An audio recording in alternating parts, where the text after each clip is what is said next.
Media नोंथांमोनखौ जों दिनै नैबे जोंनि 12 नं सोरांदुवार ब्लक मावख'आव नोंथांमोनखौ लेंहरनायनि गुबै थांखियानो जाहैबाय जोंहा बिटिआर गभर्नमेन्टनि बानजायनायाव फैगौ 5 एप्रिल 2025 अक्ट'खालि थुक्राझाराव थानाय क्रफ्ट्स मेम'रियेल हस्पिटालाव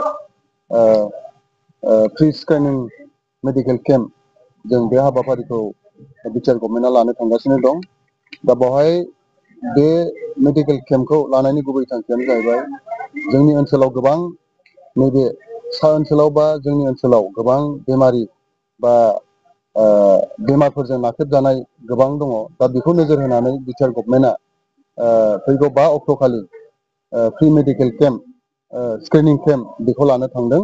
दा बेवहाय गिबियै गोबां बेवहाय 13थासो बेमारिफोरनि जे मेडिकेल केम्प बाहाय लानाय जादों। दा बेवहाय गिबियाव दङ केन्सार, किडनि, हार्ट आरो मेगन, हाथाइ आरो खोमा, केन्सार आरो किडनि बेफोर बेमारिफोरखौ नायनो थाखाय लानाय जादों। दा बेवहाय जों बेखौनो खावलायनो सानदों जे ओनसोलाव थानाय गासैबो बेमारिफोरखौ बे फैगौ 5 अक्ट'खालि जाहाथे फ्रि मेडिकेल केम्प जे बेवहाय लाफैयो जों बेखौनो रायजो राजाखौ खावलायहरदों जाहाथे बिथांमोना लैहोर लैहोर फैनानै ओइदिनखालि जोंनि बे फ्रि मेडिकेल केम्पआव जाहाथे बाहागो लाफैयो।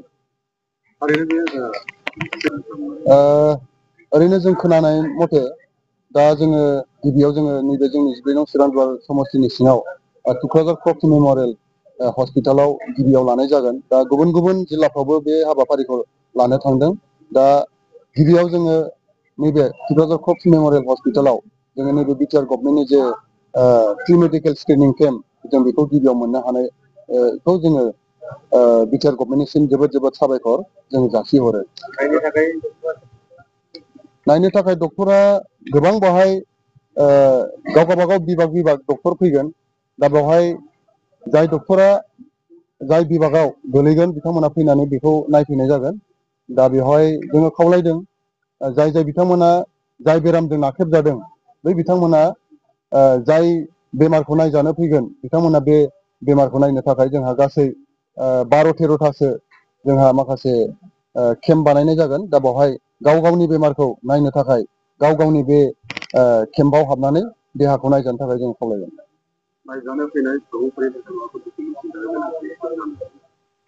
नायजानाय फैनाय जाय बेमारिफोर बिनि थाखाय जोङो डकुमेन्ट जेबो जों लानाय जायाखै।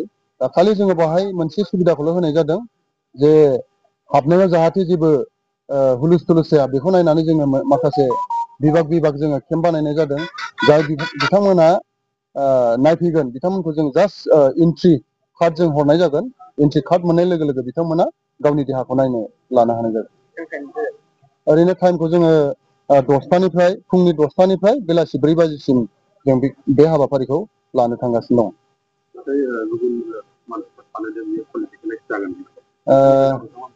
दा गुबुन पलिटिकेल हान्जाया हयथ' बेखौ साननो हागौ बेखौ पलिटिकेलाइज हिसाबै लानो हागौ। नाथाय जोङो जोंनि बिटिआर गभर्नमेन्टआ जे जोंनि ओनसोलाव थानाय गोबां गोरिब दुखियाफोर दङ बिथांमोना दिनै मुलि थरसे बायनानै जानो हानाय किसुमान गैया आरो सोरबाया चेकआप खालामनो हानाय बेबायदि गोहोबो गैया। दा बेखौ नोजोर होनानै जोंनि नैबे सा ओनसोलाव गिबियावनो जोंहा बिटिआर गभर्नमेन्टनि जा मानगोनां प्रमद बर'आ जोंनि बे ओनसोलखौ गिबियाव थांखि लानानै बे हाबाफारिखौ लानाय जादों।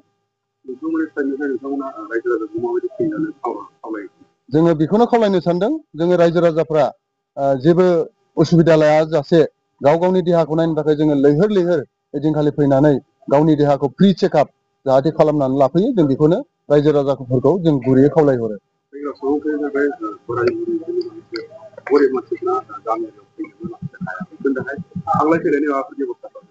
जों बेखौ सावरायबाय थानाय जादों। समा मिलायोबा जाय जाय बिथांमोना फैनो हाया एरिया वाइसआव जोङो माखासे फैनायनि सुबिदानि थाखाय जोङो बेखौ खालामना होनाय जागोन। जों दा बेखौ जों दा सावरायलायबाय थादों। दा बेखौ जों बोरैहाय जोङो हेफाजाब होनो हायो बेखौ उननि समाव जोङो मोनथिसिगोन।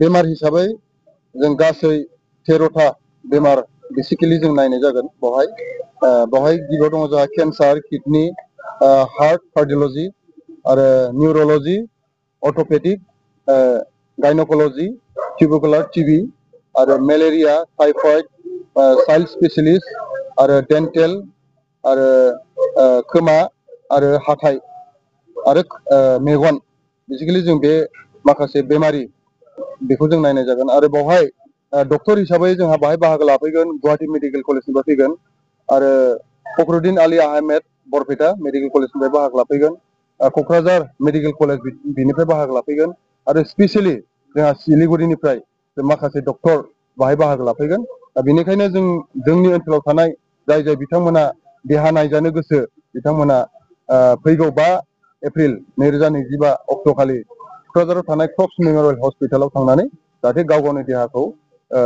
नायजाहैनो हागोन जों बेखौ मिजिंथिनानै जों रायजो राजाफोरखौ खावलायहरो।